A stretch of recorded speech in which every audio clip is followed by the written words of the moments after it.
कि सबसे बड़ा पापी हूँ, वो भी अनन्य भाव से मुझे भजेगा, मुझे आना पड़ेगा। तो फिर पाप किए का फल क्या रहा? पाप का फल नहीं निश्चित तौर पे काटते भगवान, ये बात लिख लेना। पाप का फल तो आपको अवश्य में मिलता है, कम होके बेशक मिल जाए, लेकिन वो पाप का फल कब मिलता है? फिर लोग कहते हैं, क्या कहते हैं, आज बताता हूं तुम्हें मूल कारण। आज तक कभी किसी ने बताया ही नहीं। बताया? बोलो, है? नहीं बताया। देखिए, अब इस जन्म में मैंने बहुत पाप किया, बहुत पाप किया इस जन्म में। अंततः मैं भगवान की शरण में गया। अब भगवान ने मुझे अंगीकार कर लिया, लेकिन मेरे पाप बाकी रह गए। क्या बाकी रह गए? पाप बाकी रह गए मेरे। अब भगवान ने मुझे अगले जन्म में सुदामा बना दिया। कौन बना दिया? कौन बना दिया? बहुत गहराई से समझ आ रहा हूं, समझ लेना। क्या कर लेना? समझ लेना। लोग कहते हैं ना, भगवान का भक्त है, इसको बड़े दुख मिले हैं, कष्ट मिले हैं। वो क्यों मिलते हैं? क्योंकि सुनो, वो कहीं ना कहीं जब भगवान से जुड़ता है तब उसके पाप बाकी रह जाते हैं जो उसने किए होते हैं। क्या बाकी रह जाते हैं? कर्म बाकी रह जाते हैं। उस कर्म का जाल कैसे टूटता है ये ध्यान रखे भाई। अब भगवान ने उसको अंगीकार कर लिया, किया था पिछले जन्म में, ठीक है। अब उसका शरीर छूट गया, वो अगले जन्म में आ गया, वो बन गया सुदामा। सुदामा ने गरीबी देखी, दुख देखा, कष्ट देखा, भगवान का भजन किया, लेकिन भगवान को वो छोड़ नहीं पा रहा है, क्योंकि पिछले जन्म में जब उसने पाप किया और अनन्य भाव से भगवान को स्वीकार किया, तब भगवान ने उसको स्वीकार कर लिया और इस जन्म में उसको वही भक्ति, इसलिए पिछले जन्म का जो योग है वो इस जन्म में उसका सार्थक हो गया। भाई एक लाइन और बना देना, इधर बना दे एक लाइन। आ गया समझ में जी? तो इसलिए भक्तों को दुख मिलता है क्योंकि वो पिछले जन्म में पाप करके भगवान से जुड़ जाते हैं और भगवान इस जन्म में जन्म देकर उसके पाप कर्म सारे उतार देता है और फिर अपने पास रख लेता है, अपने तत्व में उस तत्व को मिला लेता है। आई बात समझ में? इसलिए लोग कहते हैं, अरे यार वो भगवान की जितनी भक्ति करे उतना दुख पा रहा है कि नहीं? जैसे मैंने देखा, ठीक है, मैंने अपने आप को देखा। मुझे लगता था एक टाइम में कि मैं भक्ति करता हूँ और मुझे इतने कष्ट क्यों मिलते हैं, है ना। एक बार तो मैं भगवान की किताब ही बांट रहा था, ये वाला वो था, क्या बोलते हैं, जो महिपालपुर वाला मंदिर था, और मैं भगवान की किताब मुफ्त में बांट रहा हूँ।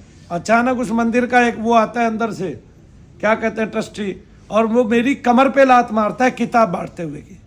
मैं जमीन पे ढह पड़ता हूँ। वो 5-6 थे। मैंने उठ के देखा, मैंने गाली नहीं दी उसको। मैंने कहा, मैंने क्या बिगड़ा भाई आपका? उसने कहा, यार किताब नहीं बांट सकते थे। मैंने कहा, ये बात तो ऐसे भी समझा सकते थे आप, इसमें लात मारने की कौन सी बात है? अब जो भगवान की भक्ति कर रहा है उसकी कमर पे लात मारना कितना बड़ा अपराध होगा। लेकिन सब स्वीकार है भगवान के भक्तों को। तो फिर वो मुस्कुरा देते हैं अंदर ही अंदर, प्रभु तेरी लीला अपरंपार है और तू ही जाने, तू ही सबका जाना ना हार है। तो बहुत अच्छे बहन जी बनाओ, तू ही सबका जाना ना। हाँ, ये बहुत दो बातें मैंने आपको बहुत गूढ़ता से बताई। एक कि हमें लगता है कि भगवान का भक्त है, दुख पा रहा है, गलत बात। हमने भगवान की ओट ली, दुख पाया, गलत बात।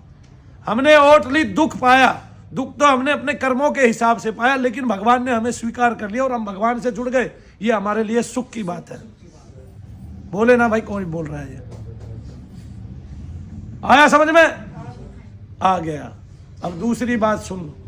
अब भगवान अर्जुन को कह रहे हैं कि अर्जुन, कुछ करने की जरूरत नहीं, बिना योग जप तप किए गए तुम्हारे धाम। कौन? भिल्ली।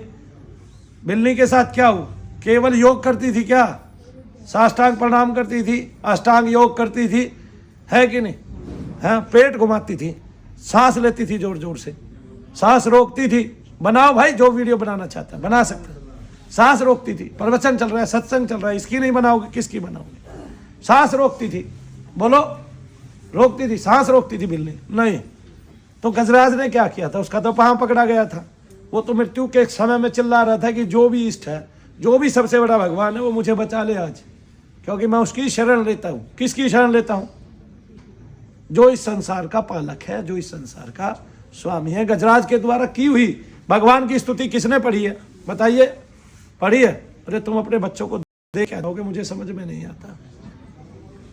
तुम जब अपने लिए नहीं कमा रहे, अपने बच्चों के लिए क्या कमा रहे हो, मुझे ये समझ में नहीं आता। आया समझ में? सवेरे मैं अपनी बेटी को पता क्या बता रहा था, तू बेटी है फिर भी मैं तेरे को कहता हूं, ठीक है, कि तू 100 सवेरे और 100 शाम को हनुमान चालीसा पढ़ा कर। आया ना? आ गया समझ में? तो फिर ये जो बजरंगबली महाराज है ना, इस कलयुग में इतने त्वरित देवता है, मैं किसी को बता नहीं सकता।